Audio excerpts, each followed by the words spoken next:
అందరికీ కృష్ణాష్టమి శుభాకాంక్షలు. మా పాప ఈరోజు గోపిక వేషం వేసింది.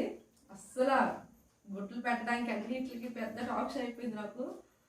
అలాగే లైక్ చేయండి, షేర్ చేయండి, సబ్స్క్రైబ్ కూడా చేసుకోండి.